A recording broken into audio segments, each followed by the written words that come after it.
We've got the 101st pick of the 2026 Major League Draft, and with that, the Seattle Mariners select Nathan Taylor, a right-handed pitcher from the University of Cincinnati. The Milwaukee Brewers have the next pick. A little bit of a parallel to Carson Yasa, who we were just talking about, Lance. This guy has one of the best sliders in college baseball. He struck out 80 guys with a slider this year.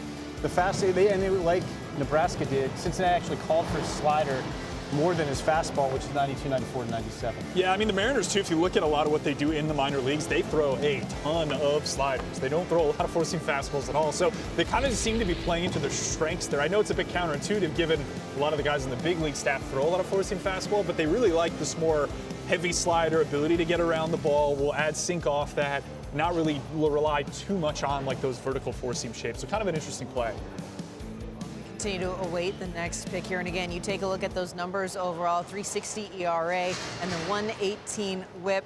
And for the Mariners, just another program, there's only so many of them, but you often talk about their ability to develop pitchers in particular. Yeah. It's them, Cleveland, and again, just such a small group. You guys have given love to Miami all day as well. Seattle in particular, though, and Lance, we'll go back to you on this.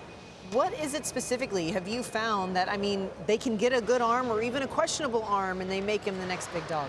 I would say the most overused word in development is like individualizing to the player. Every team says they do it. There's only a handful of teams that actually do it properly, in my opinion. I think the Guardians being one of them. I think the Yankees are in that category as well, and I put the Mariners up there. What I mean by that is you create a blanket approach, like, hey, we like sinker slider guys, but when you identify a guy who has a more vertical shape or should be not throwing that template, you can pull them out of the general systematic structure and go, no, you're a different kind of animal. We're going to treat you differently. This is how you end up with the Brian Woos and the Kirbys of the world. They do an exceptional job of that. And we'll see what they have got in store, of course, for the future there.